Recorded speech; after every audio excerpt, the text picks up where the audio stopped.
Hello. You're probably expecting to see me sitting here with a guest talking about their life and love of Jewish music and Chazanut. Don't worry, there's no need to adjust your screen or to look for a different link. You're in the right place. That's coming up. Before we kick off today's show, I have something to tell you first, but first let's dispense with this whole mysterious tone thing. There is something big in the works, and I wanted to announce it right here, right now on episode 10. If you've been following JMT for some time, you know that I put on a live stream concert earlier this year from right here on this couch, no less. It's because of that concert and the support of the amazing backers that made it happen that I'm able to do this show. Well, now I'm planning a new concert, and it won't be from this couch. It will be at a real venue with a real live audience and seriously talented performers. Yes, it will also be live streamed for those who can't make it, but the main event will be in a real place. What kind of show will it be? I'm glad you asked. I'll be taking the Live with the Cantors format and completely flipping it on its head. Where this show is mostly talking and a little bit of singing, that concert will be at least 2 hours of music and a little audience Q&A. Who will perform? Previous and future guests of Live with the Cantors, including this week's guest, if we can get him. As many as we can get, so long as funding and schedules permit. This is going to be the biggest project I have ever done, and it's just in the first stages of planning. The concert itself won't be happening until 2019, but I wanted to announce it now because it will take some time to bring to life and because it will need your support. Seriously, I'm envisioning Cantors performing for you, backed by a large orchestra with synced lighting and more if we can make it happen. It will be quite the endeavor, so leave a comment below telling me who you'd like to see and let me know if you'd like to hear more about the vision for this concert in a separate live stream. I was thinking about doing an open Q&A next week where you can learn more about it. Alright, enough of that for now.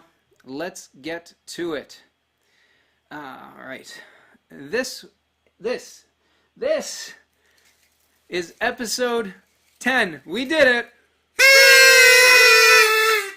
That's right, I'm Ellie. You're watching Jewish Music Toronto's Live with the Cantors, the show where I chat one-on-one with Cantors about their lives and careers. You can join the live chat and ask questions at any time if you're watching in the YouTube app or directly on the YouTube watch page. I'll read the best questions during the Q&A in the middle of the show. Remember to subscribe while you're here so you don't miss new episodes or videos. This week's episode is brought to you by early and exclusive access benefits on Patreon. You know the deal by now? Do you want to see your name in the credits of the show or for me to give you a direct shout out on Live with the Cantors?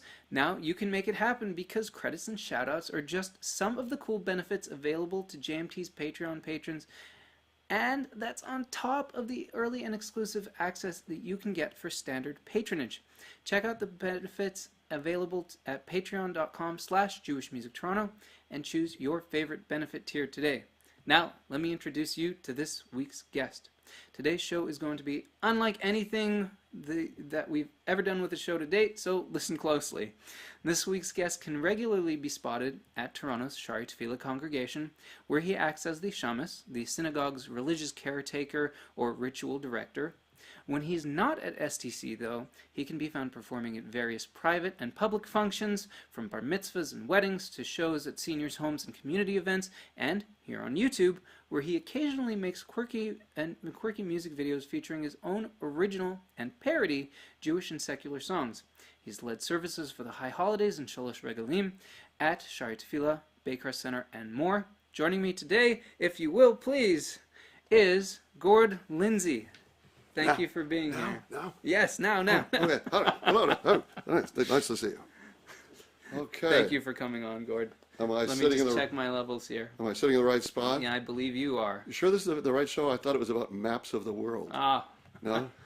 It's not about maps of the world. I was all prepared for that. I'm not. This No? is not the Big Bang Theory. I just. You got that reference. Very good. We got the wrong show here. So let's dive right in here. Let's dive right in. Okay. Gord, you grew up here in Toronto, as I understand it. Well, before we even get that far. All right. I wow. think He's already taking over the show. That's right. I'm taking over the show because I think it behooves us. This is the week just before Rosh Hashanah. That is correct. And I think we definitely should get into the mood. And this will be give you a couple of talking points, what I'm about to do. And let's see.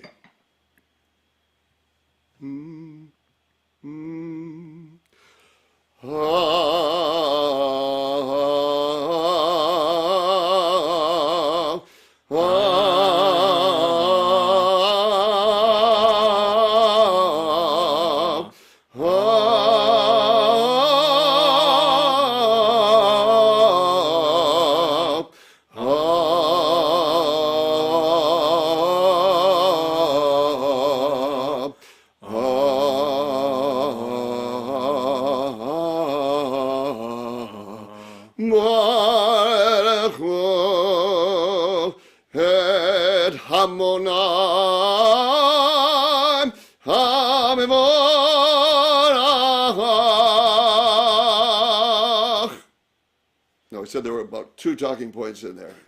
So maybe you probably found more. So I was going to ask you later in the show if you had any particular item of favorites. Favorites. Yeah. We leave the item to the end of the show. Oh, the end of the show. I started the show. Yeah, Okay, all right, we'll leave it to the end. We're going to bring back that little that thing a little bit later. But yes, I did want to ask you a little bit later as well about some favorite tunes that might come to mind for you for the high holidays. Well, that's a standard. You know, it gets me in the mood. It sets the stage. It opens the gates for the new year. I love that song. I love that tune. You go ahead. You can ask. But another talking point. You notice when I said the Baruch Hu, I said Hamonai. That's an interesting story. Please. Well, I'm practicing. When I started out as it actually was a Bal Tefillah, a chazan at the Baker's Terrace for a number of years. When I started that out, there's an interesting story behind that. If you want to hear it, you want to hear that? Can you hold on to it? I'll hold on to that. Perfect. Let's talk about your childhood. My childhood. So you grew up here in Toronto. Am I correct? I have not grown up yet. In the Dufferin, however, in the Dufferin and Wilson area? I was born in Toronto, yes. Born and bred in Toronto. My parents, Aliyah Shalom, were born and bred in Toronto as well. I'm a second-generation Canadian. My Zadie and Bubbies, both sets came over before World War I. We were part of that wave of immigration that came actually before 1914 or so. There's a famous shul downtown called the Knesset Yisrael, which is an historic building, which was my maternal grandparents' place. They lived in the West End, in the Junction. Okay, so West End, probably not. I was going to ask if that was the Minsker shul, but I guess that is not. Minsker is central. It's Spadina. Right, that's why when you said the Junction, I was like, okay, totally off. In my childhood. Because I don't know what the Hebrew name for the Minsker shul is. Anshe Minsk? Oh, well, there you go. That would make sense, wouldn't it? That would make a lot of sense, yes. Anyway, I haven't heard that name in a long time, so please excuse me. Yeah, okay. I joined that for a while when I was Nebuch saying Kaddish, and I was working downtown at Mount Sinai Hospital and Medical Library. I went for Mencha Minyanim at the Minsk. Tell me about growing up in the community in the Dufferin and Wilson area. Well, there wasn't much. It was a community. It was a failed community, to be honest, a failed Jewish community. It started out with great hopes. In the Dufferin and Wilson area, there were plans to make a shul, and a lot of people from the Bathurst community, who from the Bathurst community, started out at Dufferin and Wilson in that area. Unfortunately, shul never materialized, so they then migrated, and there are many of the familiar faces and names that you know from the Bathurst Street community, including the Wolfes. Howie Wolfe, my great friend from Shaarei Tefillah, he lived a few blocks away from me, and I lived on Whitley Avenue, and Uncle Moishe. Like the Uncle Moishe? Which Uncle Moishe? Newman, Newman. Zale Newman. Zale Newman. His dad, Cecil, they lived also in the Dufferin and Wilson area first. There were a lot of people who lived there. Unfortunately, like I say, the shul never materialized. Right. So they moved to Bathurst Street. So it was a conservadox kind of neighborhood. There was no shul. There were all kind of Jewish people on my street, but they considered me a fanatic because I went to the Associated and went to shul actually. So it was a long walk to shul, by the way. I kept that up till 1998 or so, and I would walk 45 minutes to shul. So you were going to Shaarei Tefillah at the time, am I correct? No, I was bar mitzvahed at Shaarei Tefillah. And I used to go to the junior congregation at the Associated across the road. Oh, okay. However, there was a time, listen, this is on, if I'm anything, I'm honest. There was a time when I was away. I'm a Baal Tshuva now. And I was going to ask you a little bit about eventually, that. at high school time, I was having listen, the story is the real story. So, story was I was having a hard time at the Associated, doing poorly academically. And the choice was stick around and face the prospect of flunking out or go to an easier secular high school. So I did. And once I went to Downsview Secondary, which was a fine school, I lost a lot of my connection with Yiddishkeit.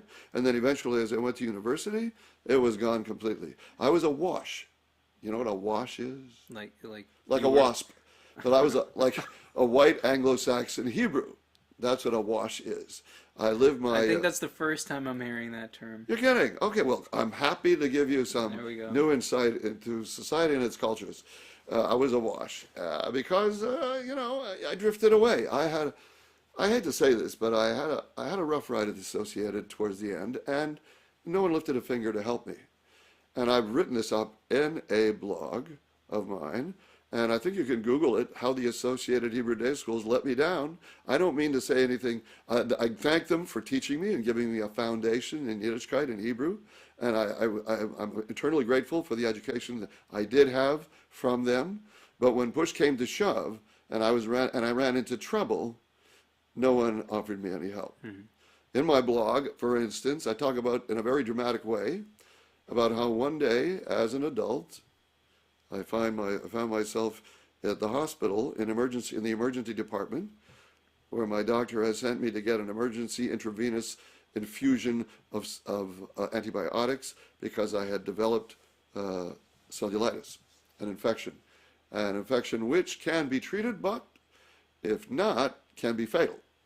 And he said, look, taking pills isn't going to help you at this point. You got to go to the hospital. So there I was in the emergency department, waiting for my intravenous infusion of antibiotics. And in comes one of my former classmates from the Associated, who was the attending head of the emergency department. Probably a doctor by now. Yeah. He was, I don't know if I should name names, maybe he doesn't want me to name his name. Let's leave that be. Okay, let's not name names. But what happened was, we immediately made contact. We greeted each other. And the first question he asked me was, did you finish chat? And I said, no, I had to drop out. I said I was doing very poorly in grade 10. I got 38% in science first term, and I got 48% in geography first term, and it didn't look good, and I had to leave.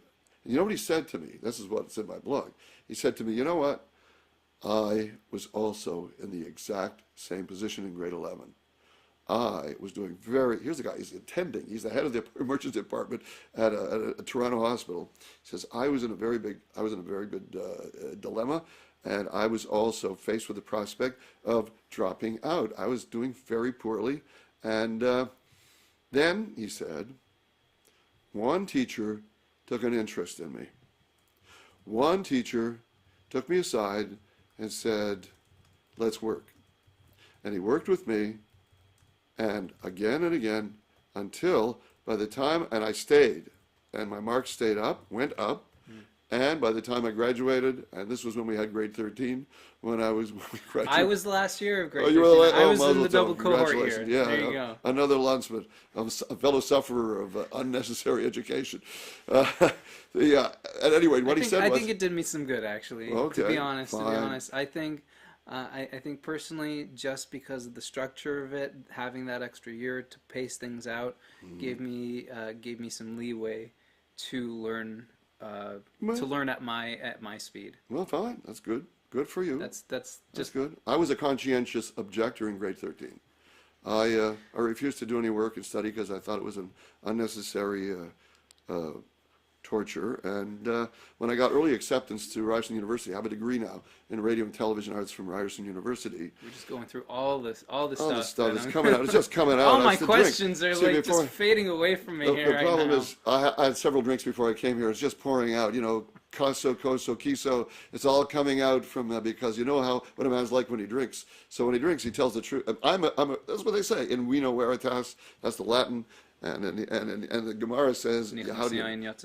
Yeah, that's right, exactly. So I'm telling all the secrets now because I had some. No, I didn't. Actually, I just had some tea. I'm going to completely pull you back here All for right, a second. all right. Many people, as you've demonstrated earlier, know you for your powerful voice, but you're also rather experienced in playing piano, as I understand it. No, I'm terrible at piano.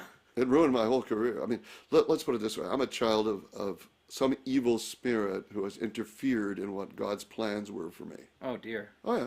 That's one heck of a way to put that. Well, Hashem planted a piano in my... Remember I told you I had grandparents in the Junction area? Sure. They had a piano.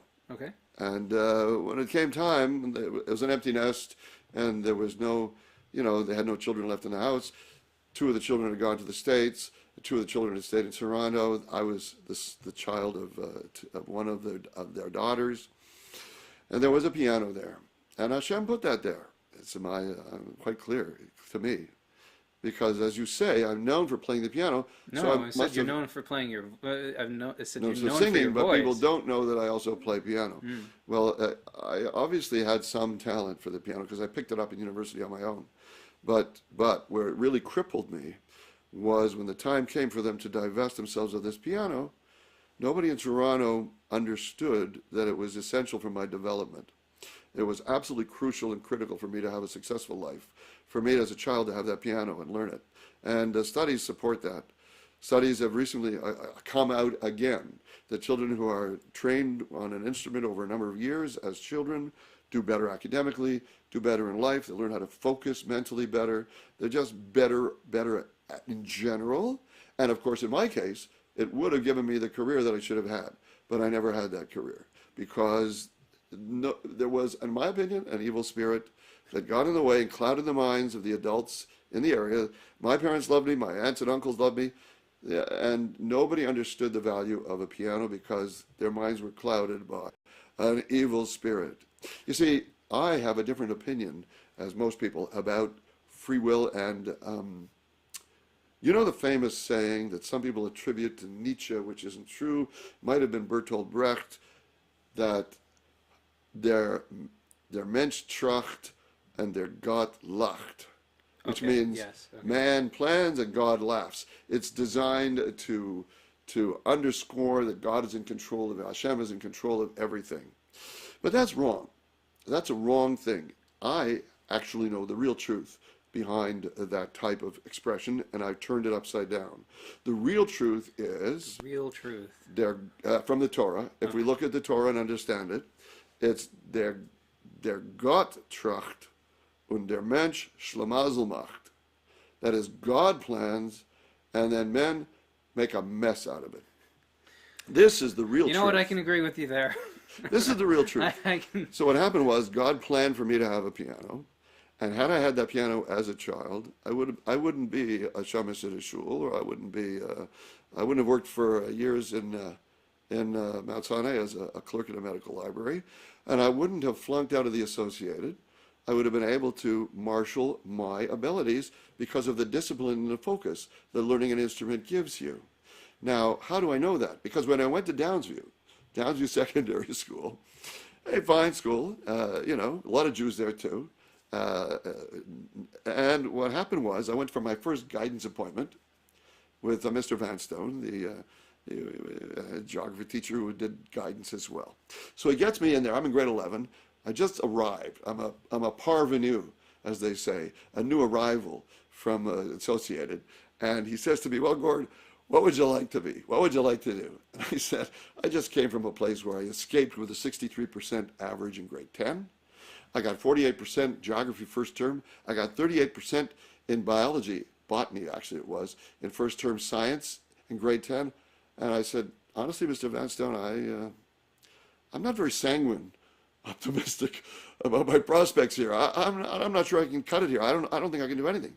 And so you know what he said to me? He said, nonsense. You've got a high IQ. Don't worry. You can do anything you want.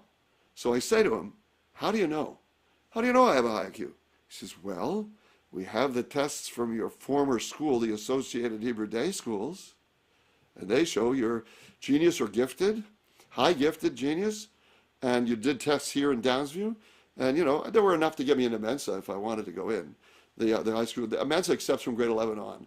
So my scores and my IQ test at Downsview would have got me into Mensa had I, and you know what he said to me? He said, you're gifted. You've got a lot of potential and no, a lot of abilities. How'd you like to go into a gifted stream or join a gifted group, a club for gifted kids? You know what I said?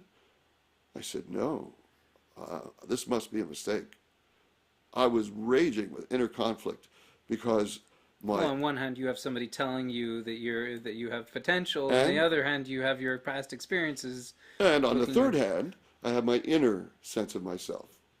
On the inner, you know, a person's got to know. A person has to have an inner sense to know, gee, I'm smart, but there's some kind of cognitive dissonance going on here when I get 38% and 48%.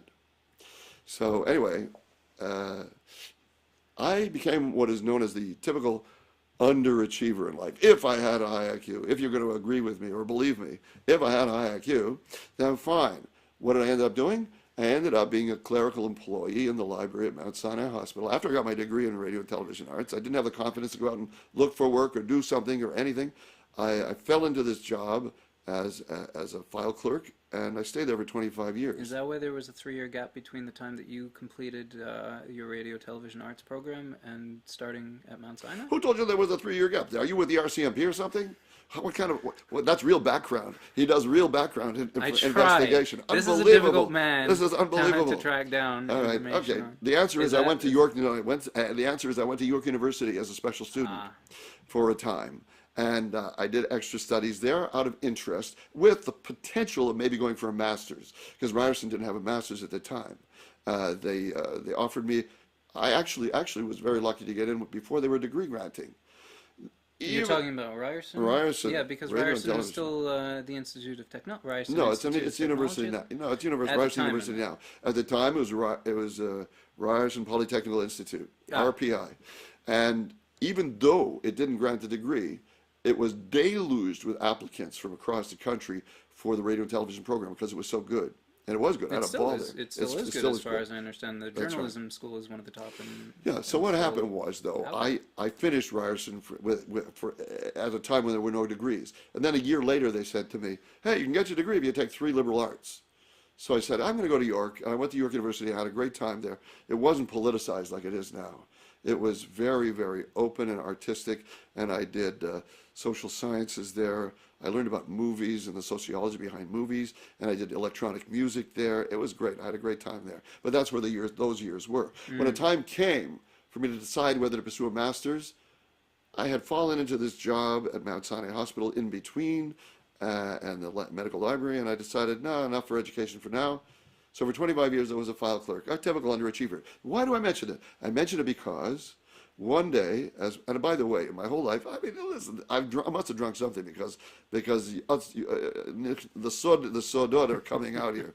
I was in my whole working career, I've never made more than the $20,000 range, and I was making my low salary at Mount Sinai. Working there, I gave them the best. I gave them the best efforts I could. At the time, you know, compared to today, 20,000 isn't. Well, at the time, it started out much lower than that. Right. It started out lower than that, and over the years, I'm just averaging it out over 25 years. So I'm walking down to the lobby, and making my, doing my low-level work, low-status, low-level work, low-salary work, because I'm an underachiever. And one of my early teachers, Hebrew teachers from the Associated, bumps into me at Mount Sinai Hospital in the lobby when I'm walking there on my lunch break. And he remembers me. You know, it seems that you have, there's a thing with you in hospitals and meeting people who have some kind of old connection with you. Yeah. You're right. Yeah. The head of the attending physician at the emergency. There you go. Well, here we go. Here it happened again. And actually, they're bookends to the experience. Because the first one asked me, did you finish? And I said, no, I had to drop out. Now I'm meeting someone from the early days of the Associated, and he tells me, oh, I'm so proud of you. He remembers me. He tells me, oh, I'm so proud of you. You're working for this great institution, which is fine. That's all good enough.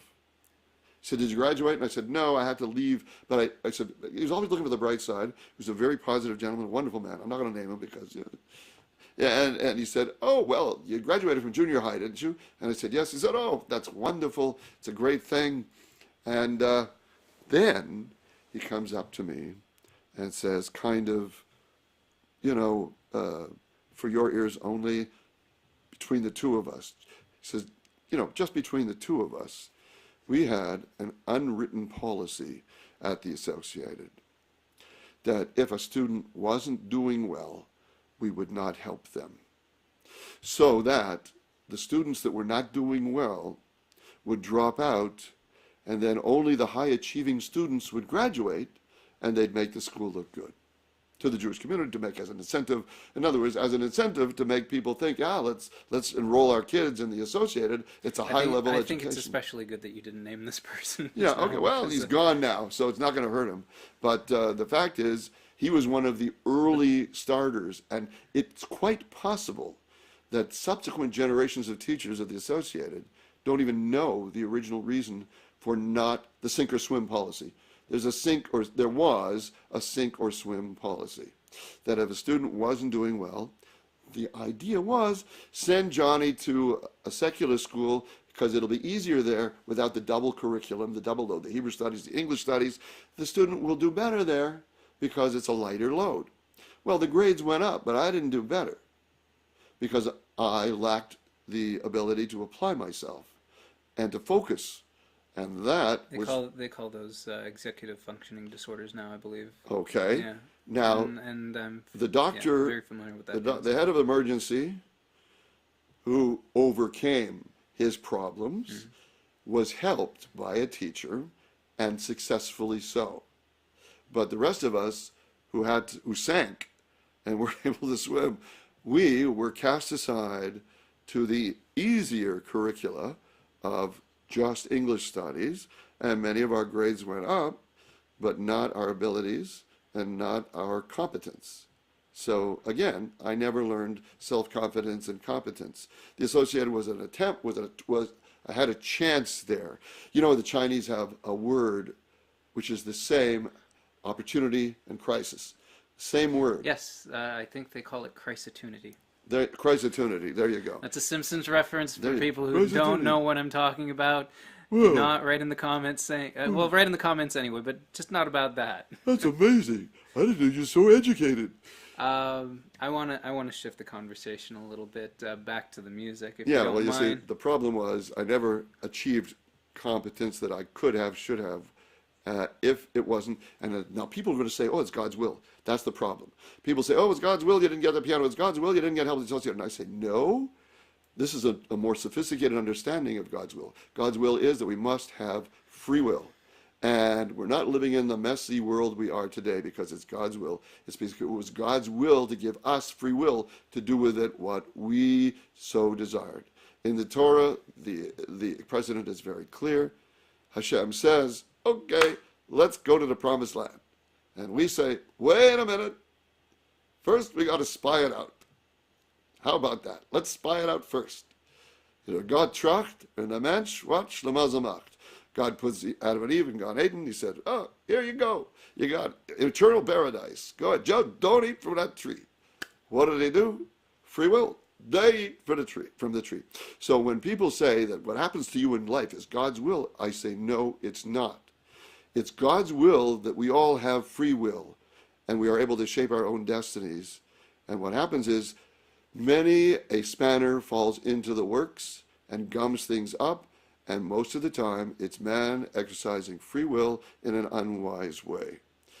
And I can go on more philosophically, but let's leave it at that. But I'd like to talk to you about your singing. My singing, again. And so I do want to know, how and when did you learn, A, how to sing, and B, how to sing with the power that you do?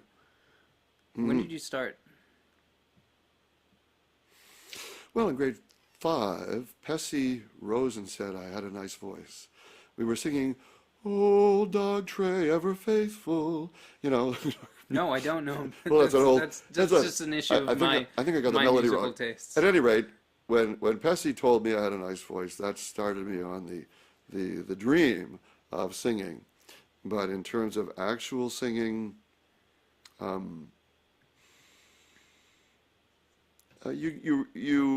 I experience a lot of discouragement when people think that you think you can sing, because people get jealous and people are threatened by someone who can sing. Believe it or not, in terms of You know what? In when I had David Gruber on last week, Cantor Gruber, he talked about a little bit about what he calls jealousy in the profession of chazanut. So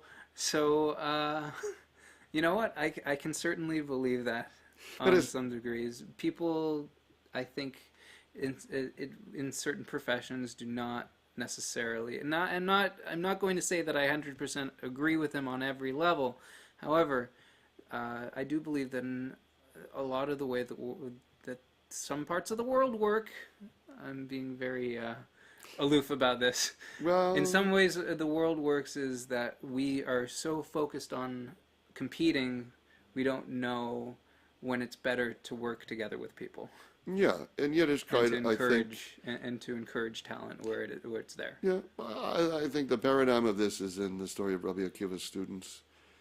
You know, we mourn their passing, 24,000 between Pesach and Shavuos, or 33rd day of the Omer. Lag Bomer.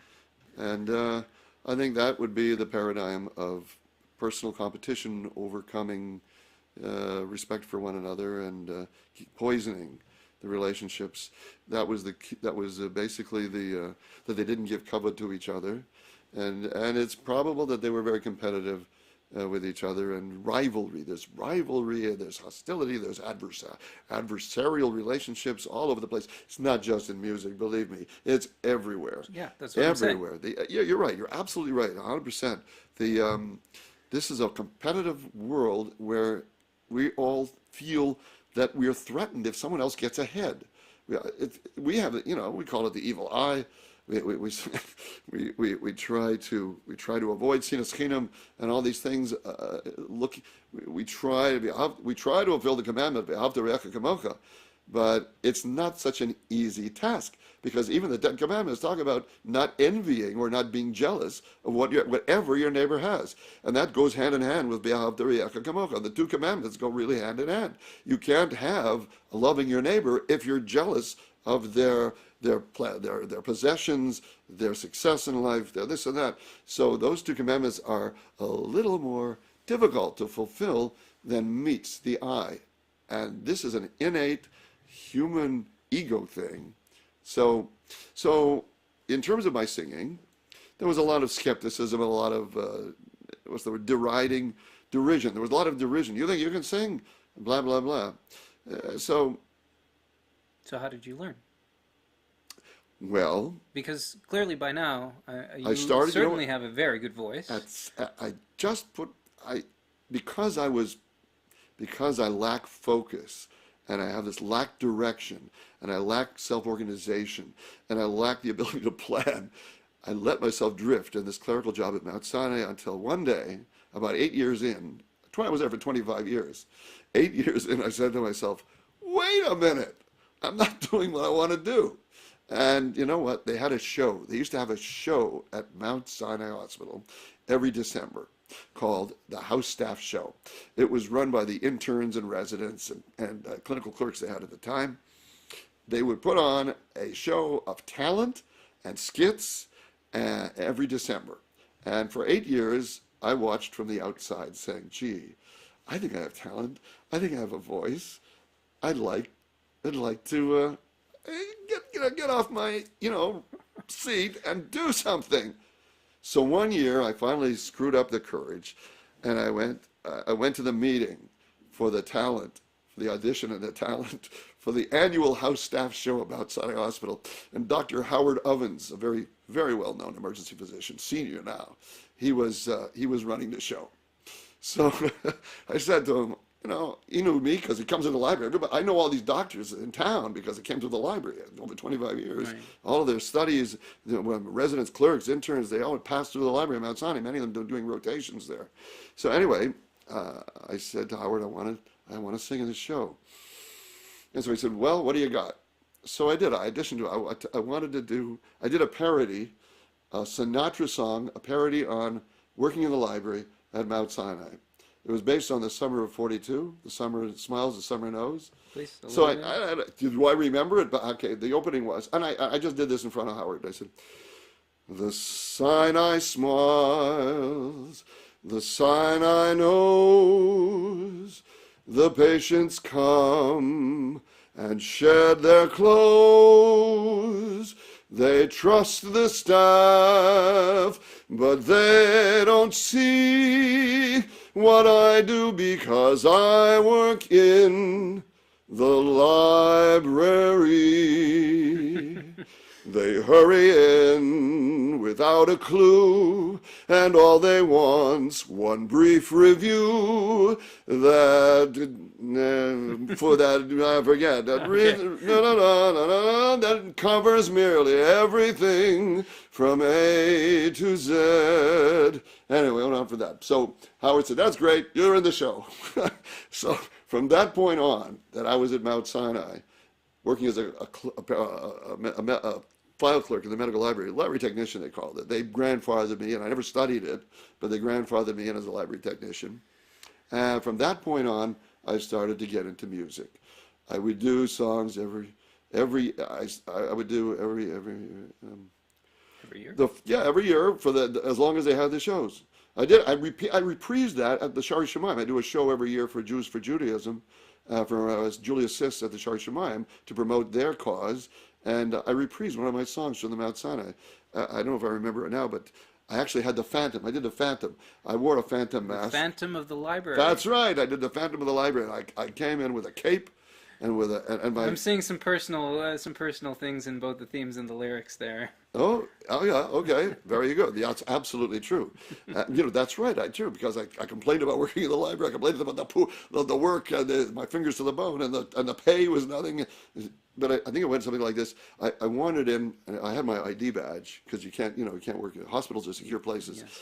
So Thank goodness. That, by the way, yeah, I should post that on YouTube, because I have, I believe, a video of it. But the idea was, I wandered in with the Phantom mask and and a cane, and I pretended I was lost. So it started out like, who am I? I really don't remember. And then I looked at my ID badge and I screamed, ah!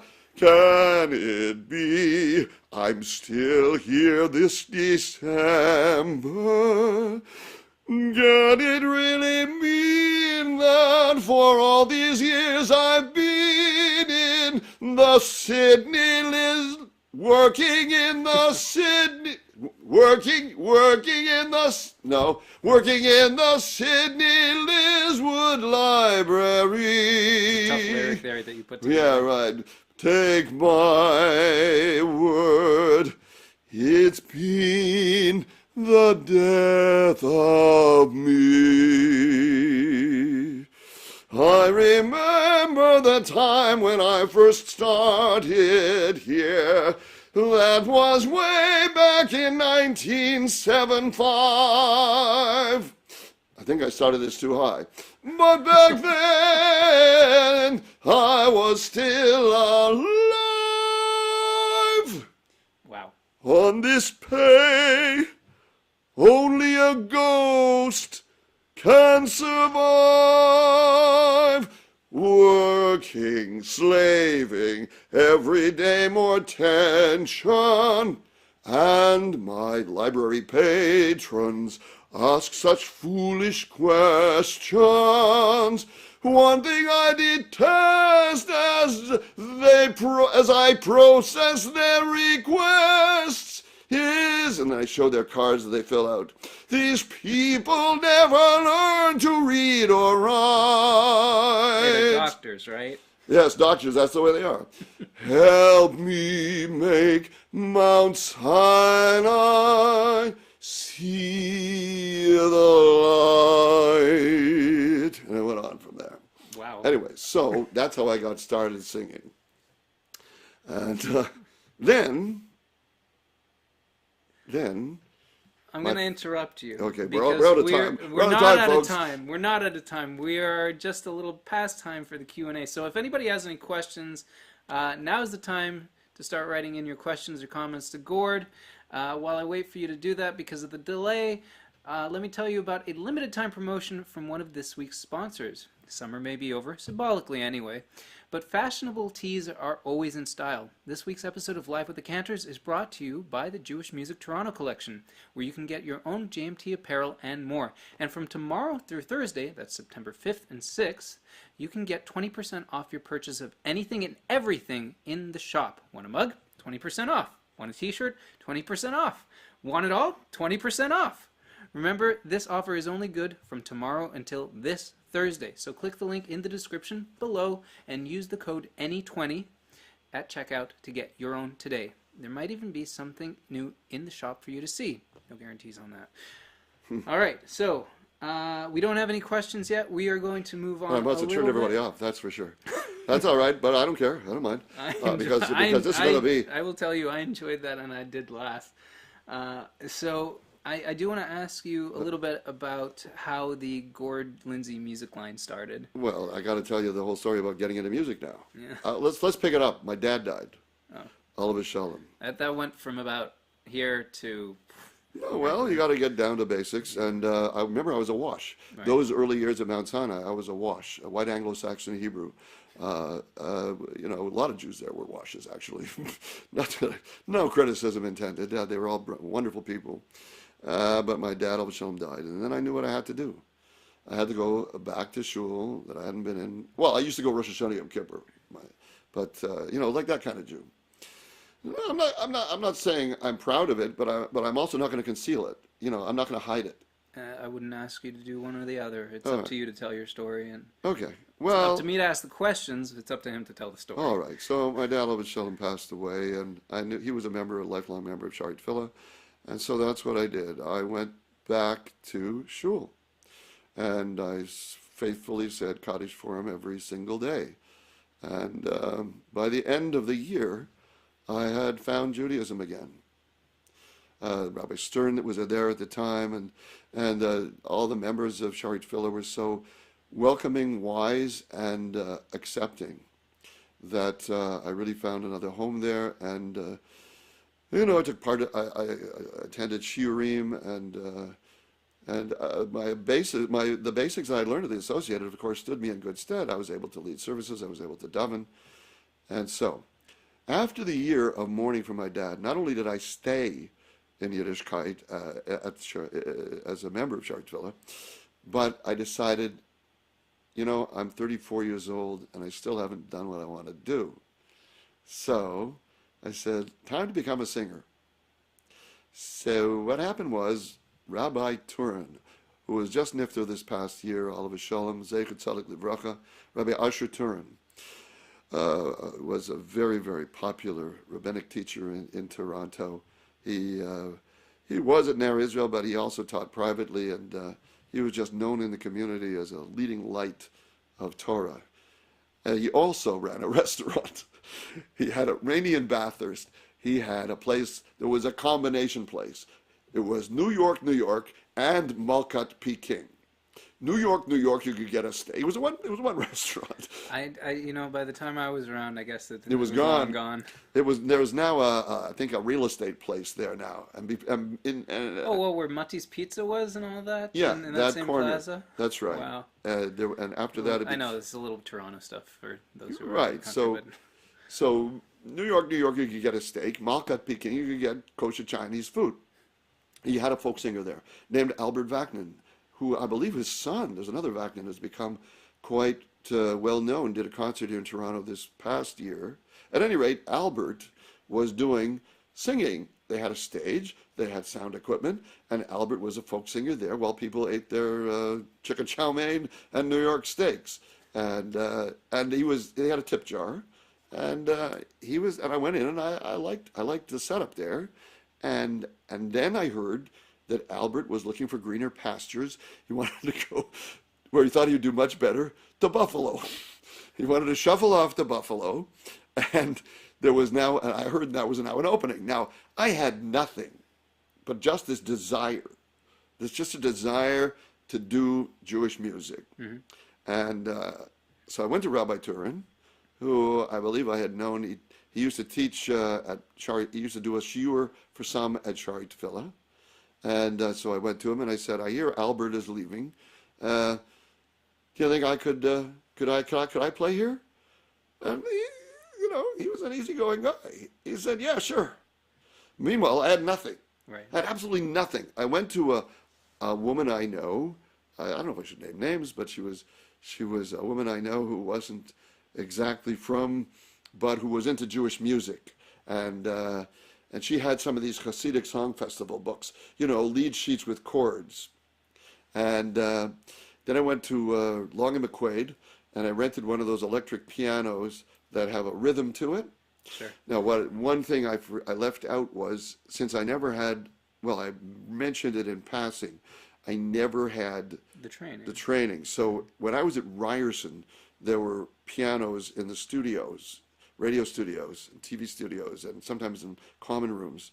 And so, having played clarinet at the Associated and later at Downsview, I learned some basic music theory, and I banged my head against the headboard of the piano until I taught myself how to play chords on the piano. So it was essentially the equivalent of a kid who picks up a guitar and learns to strum chords on the guitar.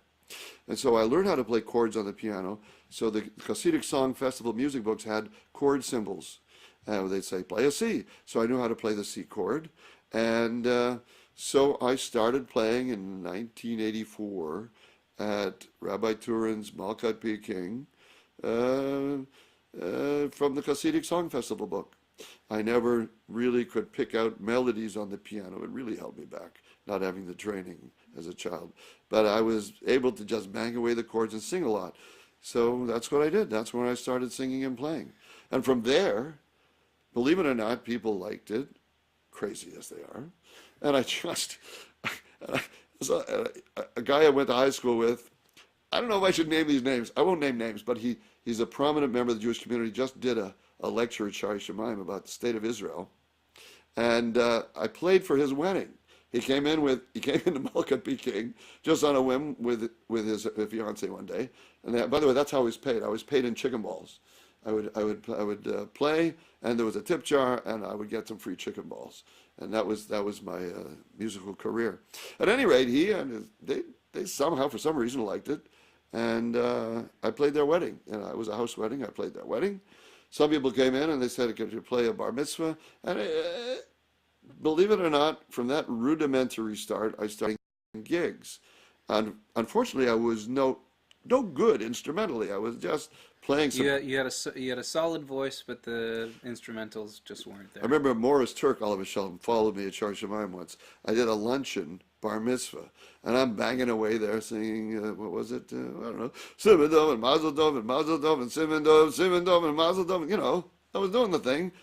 And people were dancing and blah, blah, blah. And after I was finished and Morris Turk Oliver came in to set up for his evening gig for a wedding or something, he made a comment to me, I didn't hear much melody.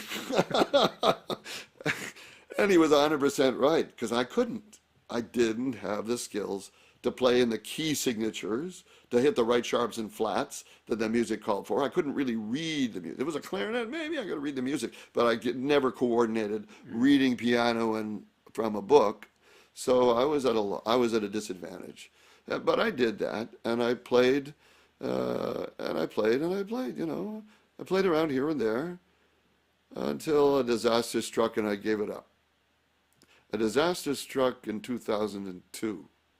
See, I thought I was doing a real mitzvah because I was giving the excitement of a band. Because by then I had more sophisticated keyboards that had sounded like a real band. It sounded like a real band and blah, blah, blah. And I could get people dancing and going. And when I played for the what's the word, incidental music, it sounded like there was a band up there, and I managed to achieve some of that in the early days at Balkat Peking, but with better equipment, with more sophisticated keyboards, I was able to sound more better. But I had a disaster occur in 2002, and it's awful. This confession, they say, is good for the soul. I had a Labor Day weekend wedding.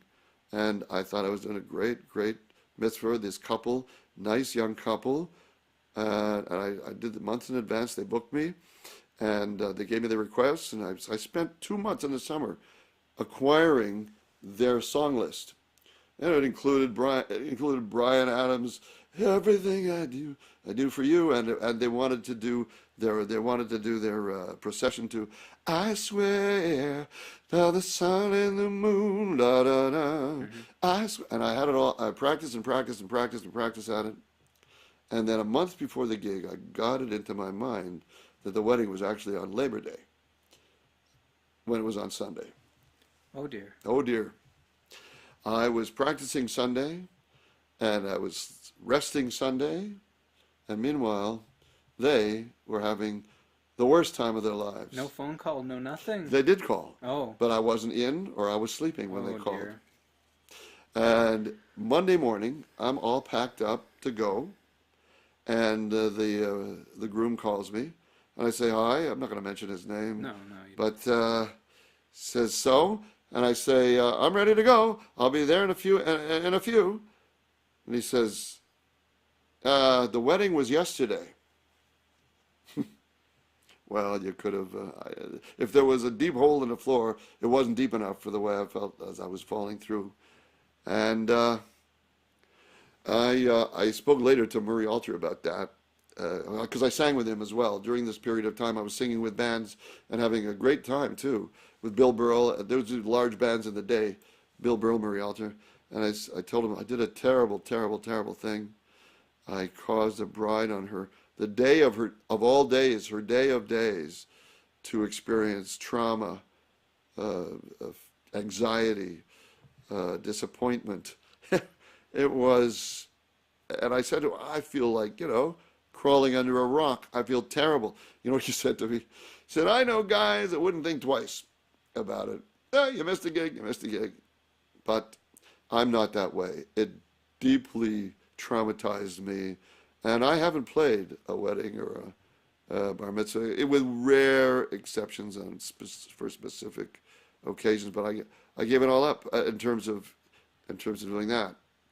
I wanted to bring a great experience to them, and I failed. I just did. I chatasi, I did a terrible sin, and I immediately acknowledged it, owned it, and I ran to their place.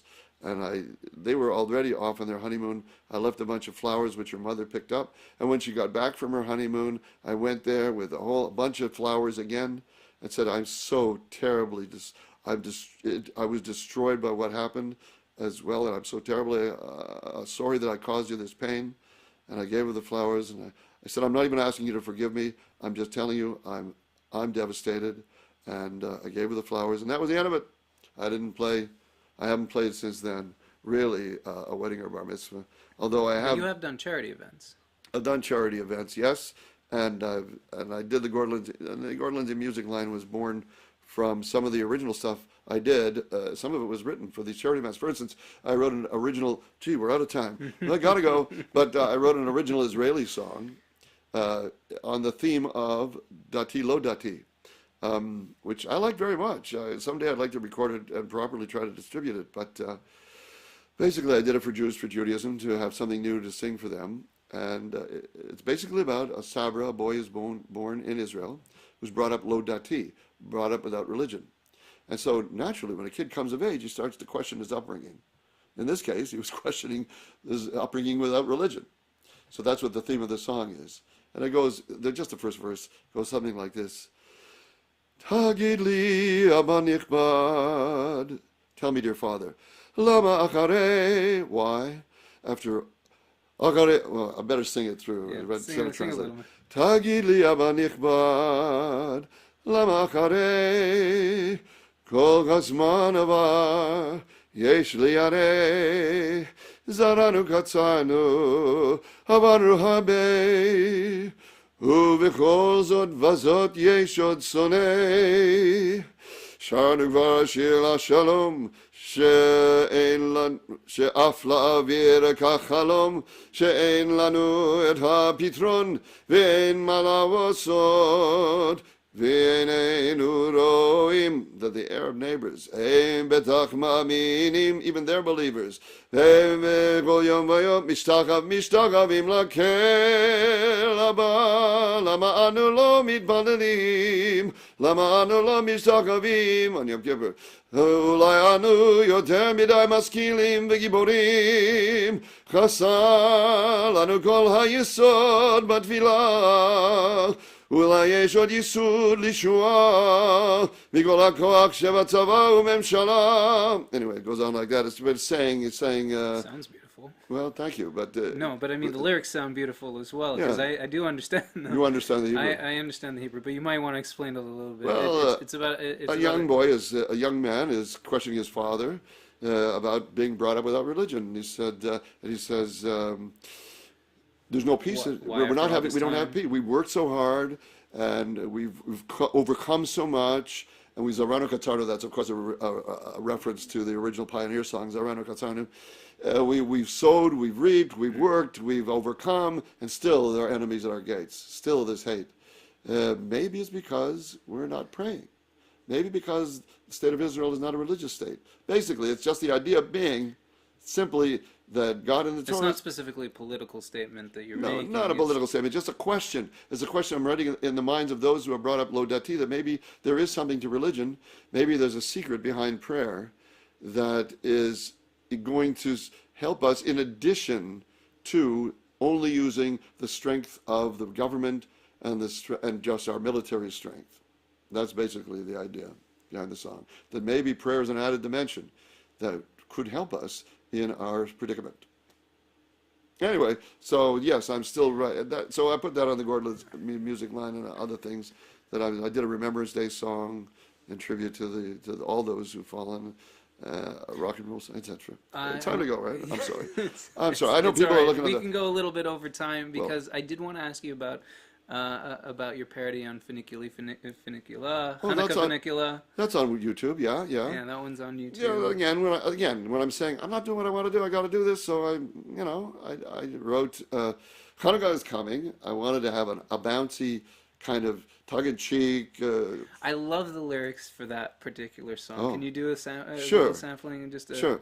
And now the air is brisk and it's December, a holiday has come our way. It's the one that everyone, as I remember, can hardly wait to celebrate. It tells the story of a group of brothers, the Maccabees, the temple priests, and then a video of them lifting barbells, who rose against an army of oppressors and brought that army to its knees. Latkes, dreidels, light the menorah, Shena, maidels, dancing the hurrah. Outside it's cold, outside it's black, dark, but when we light our menorah, we forget about our troubles. Have a happy Hanukkah.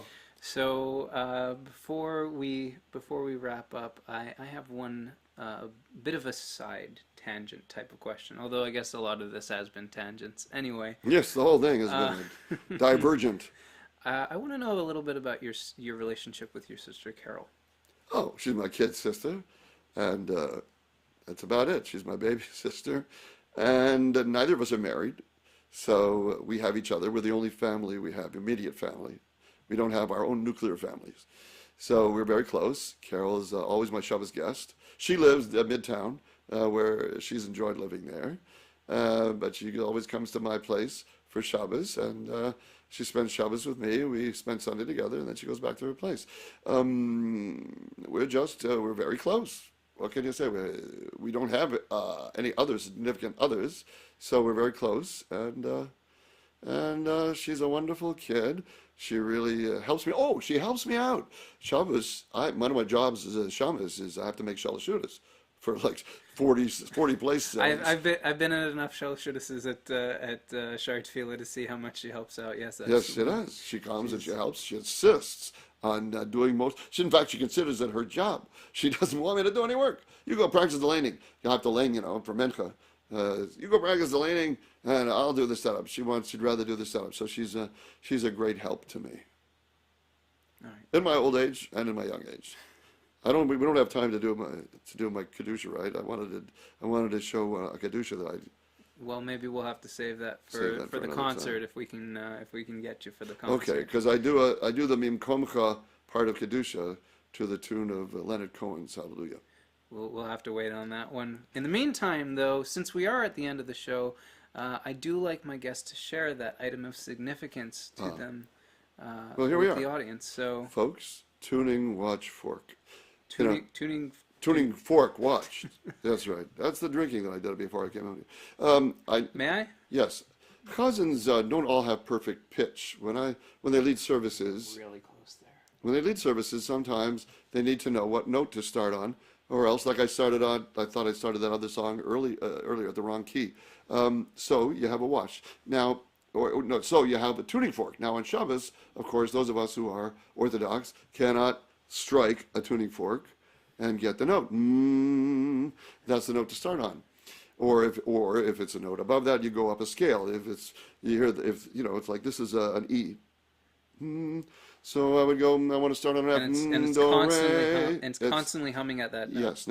Now for rich cousins, they used to sell a Cantors watch, which was about $200, which had a tone in it.